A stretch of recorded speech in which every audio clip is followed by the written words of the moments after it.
Devices that are powered by batteries utilize electrical energy that is generated by a redox reaction. Such batteries provide a flow of electrons, and we will now discover how redox reactions are able to provide this flow of electrons. We will work with a very simple type of battery, or to be more correct, we should say electrochemical cell.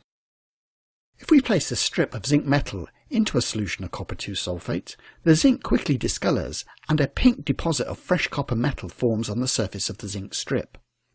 What is happening here is a displacement reaction. The zinc will more readily oxidise than copper, and so the zinc is oxidised, releasing 2 electrons, and the copper is reduced, with the Cu2+ ion accepting 2 electrons to form solid copper metal.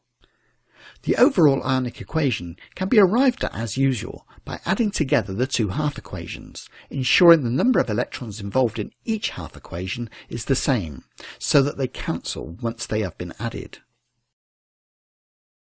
What is happening here is 2 electrons from the zinc metal are released, and these electrons are accepted by the Cu2+ ion. What we have therefore is a flow of electrons from the zinc to the copper. In an electrochemical cell, we are able to get the electrons that are transferred during a redox reaction to travel along a piece of wire, and we use the resulting electrical energy to power our electrical devices. For our cell here, we have a piece of zinc metal acting as an electrode, and this is dipped into a solution of 1 moles per decimeter cubed zinc sulfate solution. The other electrode consists of a piece of copper in contact with 1 mole per decimeter cubed copper sulfate solution. The 2 electrodes are connected together with a piece of wire, and we have a small P-bulb that will illuminate when the current flows through the wire. To complete the circuit, we have what is known as a salt bridge, which is just a piece of filter paper that is soaked in a concentrated solution of potassium nitrate. Now let's look at what's happening at the surface of the 2 electrodes that enables a flow of electrons to take place along a wire to power the bulb. At the copper electrode, copper 2+ ions accept 2 electrons from the copper metal to form copper metal.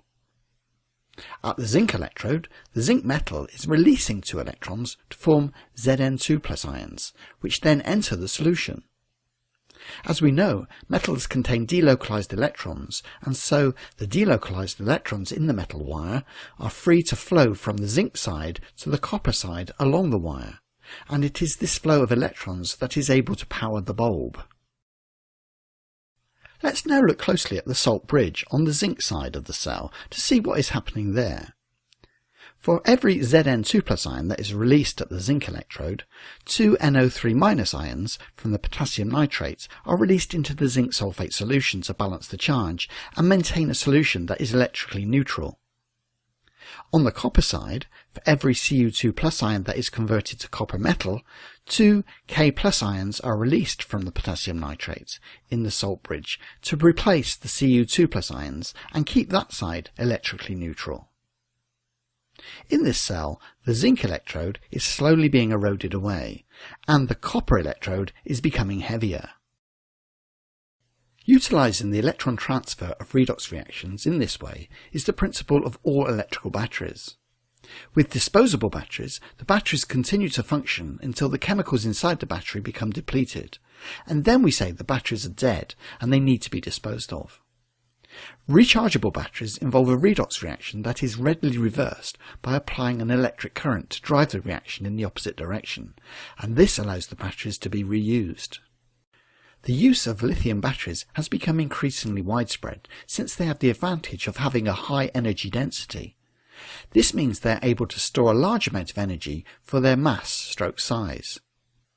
However, there are increased risks from these batteries, and there have been some well-publicised incidents in the media regarding these batteries causing fires and explosions. There are also concerns about the toxicity of these batteries.